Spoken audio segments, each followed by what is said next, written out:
Eu sou o professor Givanilson Soares e nós estamos aqui para mais uma aula de arte. Nela nós iremos conversar sobre um ritmo que tem tudo a ver com carnaval. Nós iremos conversar sobre ele, sobre o frevo, como nasceu o frevo, como nasceu os passos do frevo, dessa história de frevo, professor. Surgiu quando? E qual a importância desse ritmo para o nosso estado, para a nossa cidade, para Recife, para Pernambuco. Então é isso, nossa aula de hoje vai ser sobre o frevo. Já se prepara por aí, se de repente você quiser ensaiar, dançar uns passos de frevo, fica à vontade. Hoje a aula é sobre ele, mas eu não estou sozinho por aqui não. Vocês já estão vendo aí no cantinho da tela. Quem é que está aí no cantinho da tela? Brielle, ela está aqui fazendo a interpretação de Libras dessa aula, tornando ela mais acessível para todos e todas que estão acompanhando nesse momento. E você, já dançou frevo? Já ouviu? Sabe identificar quando toca ali a música, quando os clarins, os instrumentos de metal, principalmente, que estão ali sobressaindo na hora que a música está sendo executada, você já sabe, já identifica. É muito difícil encontrar alguém que mora em Pernambuco e que não conheça o frevo, que nunca ouviu o frevo, principalmente nós que estamos aqui no centro, na capital, e todos os anos no carnaval é o que mais se escuta pelas ruas, nas escolas e em vários espaços, o frevo. E esse termo frevo, que parece aí frever, tem a relação com essa palavra, essa música que a gente já ouve, já fica com vontade de se mexer. Esse frevo tem esse significado: agitação, confusão, rebuliço. E é mais ou menos isso que a gente encontra quando escutamos pelas ruas o frevo tocando, quando uma orquestra passa, ou até mesmo aí na sua escola. De repente, tem uma festa de carnaval que vai acontecer aí no pátio, em uma área aí da sua escola, ou até na sua sala de aula. Quando o frevo toca, todo mundo começa a se mexer, todo mundo começa a se balançar, e não precisa necessariamente saber os passos que os passistas desenvolvem. Na verdade, se você souber, você pode até arriscar alguns passos, mas a música, o ritmo em si, o carnaval como um todo, é para você se mexer, para você se divertir, para você dançar, para você se sentir bem. E assim foi desde o seu início. As pessoas pelas ruas, brincando, dançando frevo, a gente vai entender isso no decorrer dessa aula.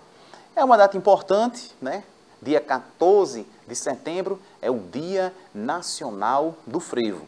Então, veja, é um ritmo tão importante que tem uma data nacional. A gente poderia pensar em ter somente a data estadual do frevo e a gente pensar que é um ritmo só aqui de Pernambuco, que só tem grande importância aqui no nosso estado, mas não. O ritmo do frevo, ele é importante para o Brasil como um todo, leva o Brasil para o mundo. E tem a data nacional, Dia Nacional do Frevo, 14 de setembro. Mas claro que não poderia deixar de existir a data estadual. Então, Dia Estadual do Frevo, dia 9 de fevereiro, mês de fevereiro, que é, na grande maioria das vezes, no mês de fevereiro, onde o carnaval acontece. E aí, vocês gostam de carnaval? Já brincaram carnaval? Tem gente que ama o carnaval, gosta de sair nas ruas, brincando, se divertindo. Tem gente que não gosta tanto assim, mas com certeza conhece o frevo. Mesmo que não goste, já deve ter ouvido falar nesse ritmo. Quando vê essa sombrinha aí, essa sombrinha pequenininha que vocês estão vendo, os passistas com essas roupas coloridas, quando vem a sombrinha, já relaciona, já sabe que é o frevo. E claro, falando ainda mais sobre a importância desse ritmo, além de termos essas datas aí, essas datas especiais, o frevo é patrimônio cultural imaterial do Brasil. Esse título cedido pelo Instituto do Patrimônio Histórico e Artístico, IPHAN. Esse foi em 2007. E Patrimônio Cultural Imaterial da Humanidade. E esse título dado pela Organização das Nações Unidas para a Educação, Ciência e Cultura, a Unesco, em 2012. Então, lembra, patrimônio, conjunto de bens de uma pessoa, E aí, quando a gente pensa na sociedade como um todo, o patrimônio vai ser um conjunto de elementos de riqueza, de manifestação cultural, de símbolos cultural, né, que faz parte da nossa cultura. E é imaterial porque a gente não consegue tocar, ele é imaterial. O frevo, você não consegue pegar o frevo, você sente a energia, você ouve a música, mas você não consegue tocar o frevo. Então, é um patrimônio imaterial do Brasil e da humanidade. Então, conhecido não só do nosso país, e sim no mundo como um todo. Mas como foi que essa história começou? A gente volta no tempo, lá para as ruas do Recife, Recife antigo, final do século XIX. Existia um monte de coisa acontecendo no nosso país no final do século XIX, que vão afetar o país como um todo, né? Vai movimentar o país como um todo, mas também a nossa cidade. E aí, final do século XIX, as manifestações culturais vão acontecendo também nas ruas da cidade, não só aqui no Recife. A gente vai falar sobre o Recife, que é onde o frevo começa a surgir. Mas todo esse movimento acontece no país como um todo e vai influenciar a criação de outros ritmos, de outras manifestações culturais. Aí você sabia o que era que estava acontecendo nesse período? Muita coisa estava mudando no nosso país e afetando a vida das pessoas. Uma delas é a industrialização. Nós tínhamos aqui, nesse período final do século XIX, uma grande quantidade de indústrias surgindo. Com a quantidade de indústrias surgindo, as pessoas vão se direcionar para essas indústrias, mas nós também temos aqui um processo de urbanização. As cidades começam a crescer e não fica diferente aqui em Recife. Cidade do Recife Antigo, ali onde o bairro do Recife Antigo, a gente começa a perceber, se você andar ali pelas ruas do Recife Antigo, os casaris, os casarões, a forma ali do calçamento, né, que a gente conhece com aquelas pedras, aquilo desde essa época. E é preservado, né, é um lugar que hoje também faz parte da nossa cultura, a gente não pode estar ali alterando, se mantém daquele jeitinho ali. Mas aí eu tenho a industrialização, eu tenho a urbanização. O que mais que estava acontecendo? Bom, se eu tenho a indústria, as cidades estão crescendo, as pessoas estão trabalhando, eu tenho aí a nova classe trabalhadora, que vai surgir nesse período também. As indústrias precisam de mão de obra. Nós temos aí um período pós-abolicionista. Lembra, nós tínhamos aqui um período de escravidão, né? População escravizada, os negros, população aí escravizada do nosso país, que não tinham os direitos trabalhistas. E esse período em que o frevo ele vai surgindo vai ser nesse período pós-abolicionista. As pessoas estão lutando pelos seus direitos, estão entrando na sociedade, estão ocupando o mercado de trabalho, mas lembra, sempre nesse período aí com condições precárias. Não era uma vida fácil, sempre com condições difíceis. E aí vai crescendo isso no nosso país, a modernização que vai ser trazida aí pela proclamação da República. Lembra que nós tivemos a Revolução Pernambucana? Durou um tempo e aí a Revolução findou-se, né? Os revoltosos foram punidos e o Brasil continua ali na sua monarquia. Mas chega mais na frente, é proclamada a República, nós temos o período em que vai ser assinada a Lei Áurea, os escravos vão ser libertos, vamos dizer assim, né? Entre aspas, porque essa liberdade acontece. Os povos escravizados essa liberdade não acontece de uma forma, linda, maravilhosa. Não, as pessoas vão, beleza, tem hoje um papel, você está livre, mas não se tem nenhuma condição especial de trabalho, o preconceito, o racismo continua bem forte nesse período. Se existe hoje, imagina no final do século XIX. É nesse contexto todo, com tudo isso acontecendo no nosso país, que o frevo ele vai surgindo, porque as pessoas brincam, as pessoas se divertem, as pessoas vão para as ruas. Então é nesse contexto de festa, né? Essa festa que vai acontecendo, essa festa popular, que o frevo ele surge. Alguns ritmos vão influenciar nesse momento, alguns ritmos que já existiam vão estar presentes, vão se fundir, vão se misturar, e vai surgindo aí as primeiras músicas, os primeiros acordes, vamos dizer assim, do frevo. As pessoas iam para as ruas brincar, mostrar também a sua indignação, protestar. E isso estava presente na sociedade dessa época também. E claro, existiam já alguns ritmos consagrados nessa época, onde influenciaram o frevo, o machixe, a polca, a quadra, o dobrado. Esses ritmos que eram executados pelas orquestras militares, principalmente nessa época, que saíam às ruas tocando, esses ritmos se misturavam e traziam ali a vida, aquela manifestação cultural de uma forma diferenciada. Não se tinha tanto aquela necessidade da música clássica, eles iam se misturando, os elementos iam se misturando junto com as pessoas. As orquestras passavam na rua, as pessoas iam acompanhando ali essa orquestra. E aí surgem já alguns elementos, alguns símbolos que surgem e que a gente conhece até hoje, surgem nessa época como algo natural. Naquela época, as pessoas andavam nas ruas, por exemplo, com os guarda-chuvas para se proteger do sol.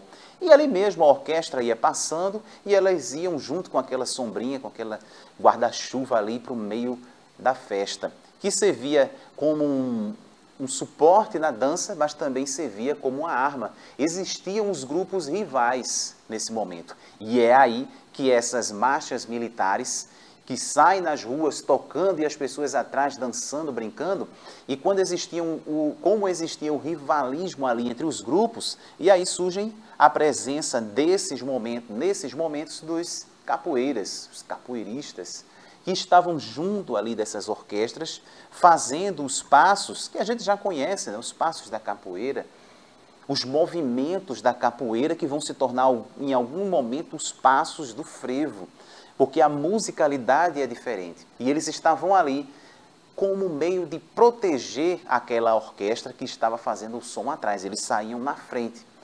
Então imagina, lembra de outras aulas, em outros momentos, em algum lugar onde você já viu a roda de capoeira, você já prestou atenção nos movimentos? A gente utiliza muito as mãos, os braços, as pernas. Agora lembra do pessoal dançando frevo, pulando, usa muito os braços, as mãos, as pernas. Isso vai se modificando com o passar do tempo. E a partir dessa presença dos movimentos da capoeira, vai surgindo os passos do frevo. E claro, depois vai se dividindo. O frevo vai ser uma manifestação cultural, a capoeira continua sendo lá a capoeira, a gente tem essa divisão. Mas o frevo, os passos, muitos passos que nós conhecemos hoje, foram influenciados por esses movimentos. O movimento ali que os capoeiras faziam na frente das orquestras. Diga aí, já parasse para pensar nisso? Quanta coisa que vai acontecendo com o passar do tempo e a gente nem imagina que acontece desse jeito. Eu me surpreendi quando estava estudando a história do frevo. Não imaginava que tinha essa relação da capoeira com o frevo, com os passos, com o passo do frevo. E depois, com o passar do tempo, isso vai se modificando, vai se aprimorando. E aí lembra que eu disse para vocês que a sombrinha do frevo, ela surge. Hoje nós temos essa sombrinha diferente, colorida, e tem uma história para isso aí. Mas as pessoas andavam nas ruas naquela época e dançavam com os seus guarda-chuvas, que era muito comum utilizar o guarda-chuva para se proteger do sol também. E aí ia passando a orquestra, as pessoas iam dançando. A grande maioria das pessoas que participavam desse movimento, por isso vocês estão vendo na imagem aí, eram homens. As mulheres, e vocês sabem que a gente tem essa sociedade machista, patriarcal, isso vem desde ser histórico. As mulheres começam a participar desse movimento depois, também por luta, também por dizer assim, a gente pode ocupar esse espaço. Mas, na grande maioria, no seu surgimento, nós tínhamos ali os capoeiras, as orquestras, formadas por homens. Hoje nós já encontramos mulheres jogando capoeira, mulheres na orquestra, as mulheres onde elas quiserem estar.